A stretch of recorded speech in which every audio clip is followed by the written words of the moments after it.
우리 구절을 한번 상반절을 같이 읽어보겠습니다. 그런즉 이 복이 할례자에게냐 혹은 무할례자에게 도냐 그랬습니다. 여기서 말하는 이 복이라고 하는 것은 우리 어제 나눈 것처럼 하나님을 믿는 사람이 누리는 복을 말하는 겁니다. 구원, 힘, 능력, 평안, 기쁨. 하나님은 하나님을 믿는 사람에게 이런 복을 주시죠. 근데 오늘 말씀은 이 복을 할례와 연관을 시키고 있습니다. 할례는 하나님의 백성이 되었음을 몸에 표시하는 것이죠.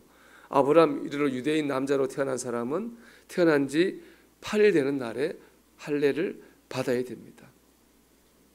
근데 오늘 말씀 보면 하나님 주시는 복이 할례자에게만 임하느냐 아니면 무할례자에게도 임하느냐라고 하는 주제를 가지고 말씀하고 계십니다. 즉 하나님을 믿고 할례를 받고 이 두 가지 조건이 충족이 돼야지 복을 받느냐 아니면 할례를 안 받아도 믿기만 하면 복을 받느냐라는 것에 대한 말씀입니다. 사실 이는 당시 초대교회 안에서 굉장한 중요한 논쟁거리였습니다. 초대교회는 두 부류의 사람이 있거든요. 유대교를 믿다가 개종해서 예수님을 믿게 된 사람, 이방인이었다가 예수님을 믿게 된 사람, 두 부류거든요. 유대교를 믿다 예수님 믿은 사람들은 오랫동안 유대교의 율법과 관습에 익어 있잖아요. 그래서 할례를 받아야 된다 이렇게 주장을 한 것이고, 이방인들은 뭐 할례를 안 받았으니까 할례 받지 않아도 된다 그렇게 주장을 한 것이죠. 오늘 본문은 이 주제에 대한 아주 완벽한 답을 주고 있습니다. 9절 하반절부터 10절까지를 읽어보면 이렇습니다. 무릇 우리가 말하기를 아브라함에게는 그 믿음이 의로 여겨졌다 하노라. 그런즉 그것이 어떻게 여겨졌느냐? 할례시냐 무할례시냐? 할례시가 아니요 무할례시니라 그랬습니다. 바울은 이 주제에 대한 답을 얻기 위해서 믿음의 조상인 아브라함에게까지 거슬러 올라갑니다. 우리 어제 말씀 나눴지만 아브라함은 하나님을 믿음으로 의롭다 여김을 받았습니다. 그런데 그 시점을 보면요, 할례를 받기 전입니다. 아브라함이 하나님께 믿음으로 의롭다 여김 받은 것이 창세기 15장이에요. 그런데 할례는 하나님이 창세기 17장에 나타나셔서 아브라함에게 할례를 받으라 그랬거든요. 의롭다 함 받은 건 15장이고 할례 받은 건 17장이에요. 이 15장과 10장 사이는 14년간의 시간이 있는 겁니다. 즉 아브라함이 믿은 게 먼저고요, 할례는 14년 뒤에 받은 겁니다.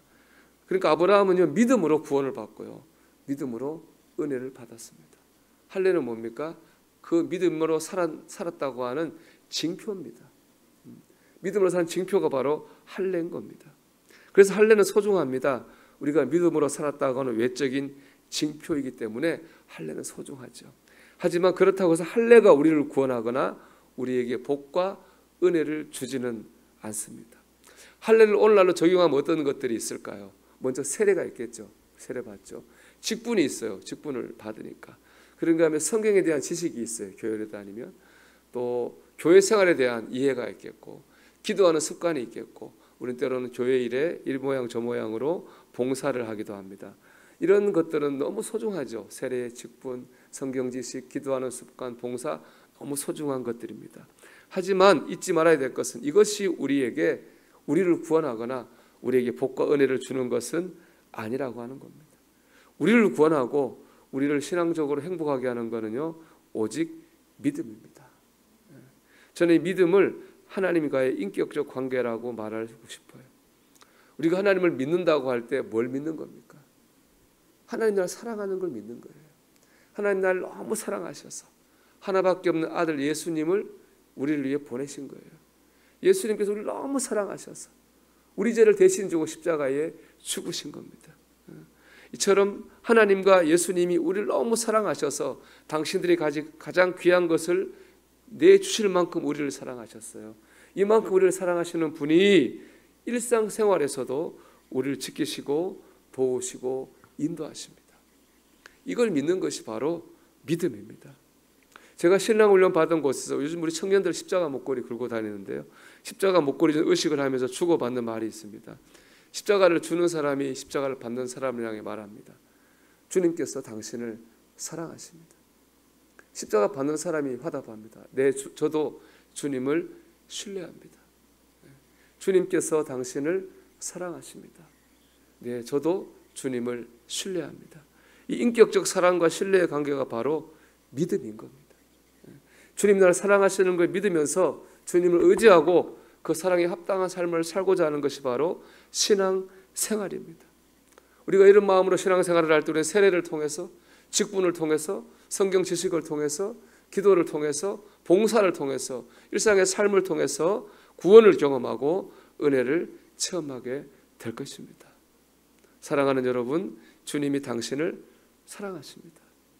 여러분, 주님을 신뢰하십시오.